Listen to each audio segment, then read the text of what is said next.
दोस्तों, इज़राइल पर चारों तरफ से आग बरसना शुरू हो चुकी है। जहां लेबनान से हिजबुल्लाह भी लगातार रॉकेट मिसाइल दागने का काम कर रहा है, तो वहीं कल हमास ने भी अपनी रॉकेट और मिसाइलें दागना शुरू कर दी हैं। तो वहीं रह रह करके इराक सीरिया की तरफ से भी ड्रोन दागने का काम जो है इस्लामिक रेजिस्टेंस द्वारा किया जा रहा है। तो वहीं यमन भी लगातार अपने हमले रह रह करके करता हुआ दिखाई दे रहा है। और ऐसे समय पर हमला कल किया गया जब इजरायली अपनी आज़ादी का जश्न मना रहे थे।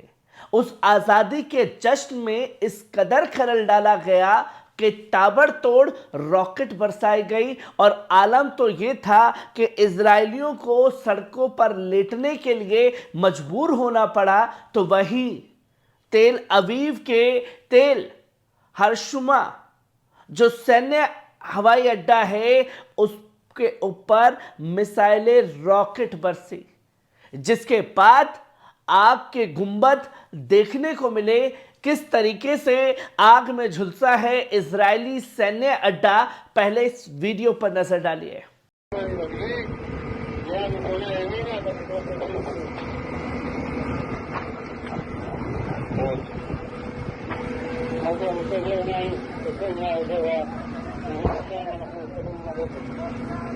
दोस्तों, ये वीडियो जो है कल का सामने आया है, जहां कल बड़ा हमला तेल अवीव के ऊपर किया गया, जहां 100 से ज्यादा दमकल की गाड़ियां मंगवानी पड़ी, पर फिर भी आग पर काबू नहीं पाया जा सका।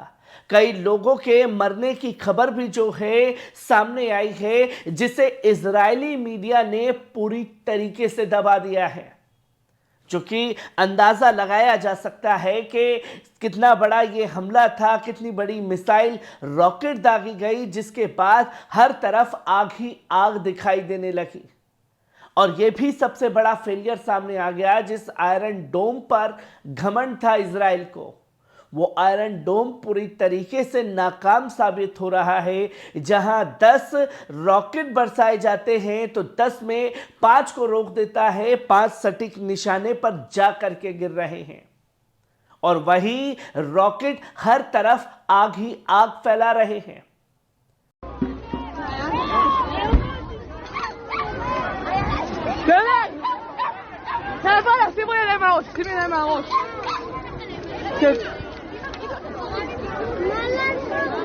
אתם צריכים להישקם ולצמצם פגיעה. אם חס וחלילה יהיה זה ממש מסוכן. אנחנו עדיין במתח, תישכם. לא, מה פה יותר? אם יהיה רצית, רצית תבוא ככה.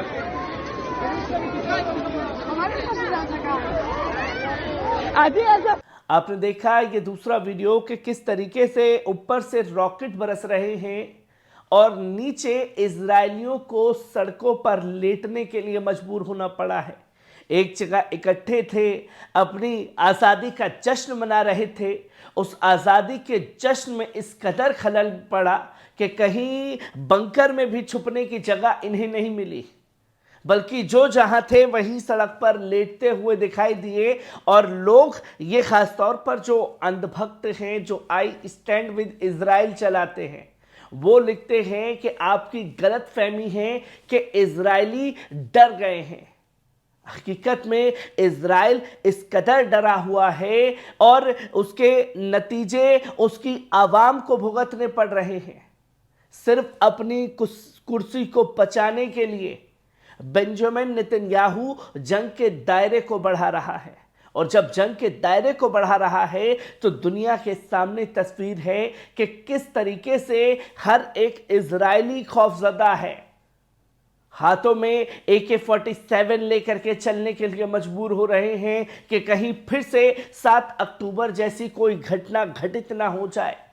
ये डर नहीं तो और क्या है, क्योंकि कई ऐसे वीडियो कई सालों से लगातार सामने आते रहे। AK-47 लेकर के इजरायली सैनिक चलते रहे, और जब इजरायली सैनिक चलते रहे फलस्तीन की सरजमीन पर, तो छोटे छोटे बच्चों पर गोलियां दागने का काम करते थे। और वो छोटे छोटे बच्चे हाथों में पत्थर लेकर के या किसी तरीके से एक डर देखने को उनके चेहरे पर नहीं मिलता था। अगर सामने गन तान रखी है तो वो साफ तौर पर पत्थर लेकर के हमला करते थे। ये तस्वीर फिलिस्तीन की है और दूसरी तस्वीर आपके सामने इजरायलियों की है, और लोग कहते हैं कि वो डरते नहीं हैं। जहां आप साफ तौर पर ये देख सकते हैं कि कई बड़ी वेबसाइट ने इस खबर को छापा और बताया कि हाँ, ये घटना जो है वो घटित हुई है, जो कि तेल हशोम जो हशमोर है सैन्य अड्डा, उस पर भीषण आग लगी, जिसमें काबू पाने के लिए 100 से ज़्यादा दमकल की गाड़ियां मंगवाई गई। गोदामों का उपयोग विभिन्न उपकरणों के लिए किया जाता था, जहां ये बताया गया कि आग लगने के कारण की जांच की जा रही है।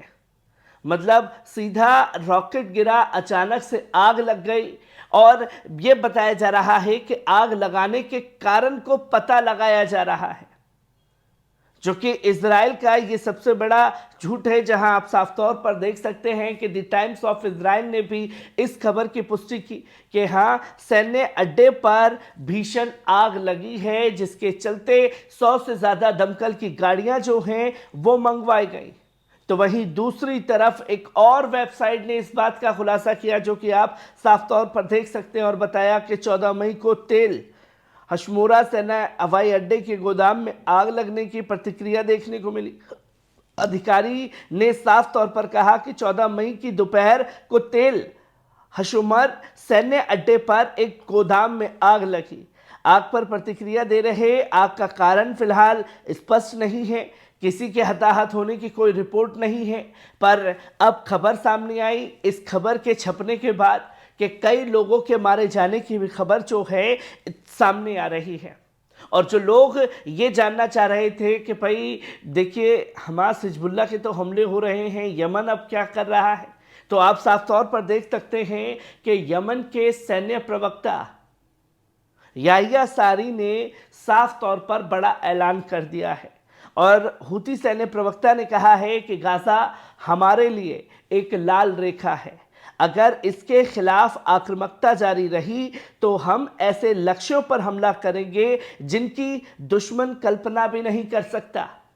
खुले तौर पर अब धमकी दे दी गई कि एक लाल रेखा थी, रफा पर आपने हमला कर दिया, और अब हम ऐसी जगह हमला करेंगे कि आप बिल्कुल भी उठ नहीं पाएंगे। तो वहीं आप साफ तौर पर देख सकते हैं कि जो बाइडेन यानी कि व्हाइट हाउस की तरफ से एक बयान सर्कुलेट किया गया है, और जो बाइडेन की तरफ से कहा गया है कि जो कुछ भी गाजा के अंदर नरसंहार हुआ है उसमें हमारा कोई लेना देना नहीं है, इसमें अमेरिका की इन्वॉल्वेशन नहीं है। मानिए कि अपने खतरनाक हथियार इजराइल को अमेरिका देता है गाजा के लोगों का नरसंहार करने के लिए, और अब अमेरिका ये कहता है कि हमने कुछ नहीं किया है, वो तो बस फिलिस्तीन में 40,000 लोग अपने आप ही शहीद हो गए। मतलब धूल झोंकने का काम जो है आंखों में किया जा रहा है, पर जनता चीख चीख करके कह रही है कि जितना बड़ा गुनहगार इसमें इजराइल है, उससे ज़्यादा कई गुना बड़ा गुनहगार जो है अमेरिका है। जो कि आप ये तमाम तस्वीरें देख सकते हैं कि किस कदर उथल पुथल मची है, और चारों तरफ से हमले होने के बाद इजराइल में अब आग की लपटें देखने को मिल रही हैं। हर एक खबर से आपको रूबरू कराता रहूँगा। दीजिए इजाज़त, शुक्रिया।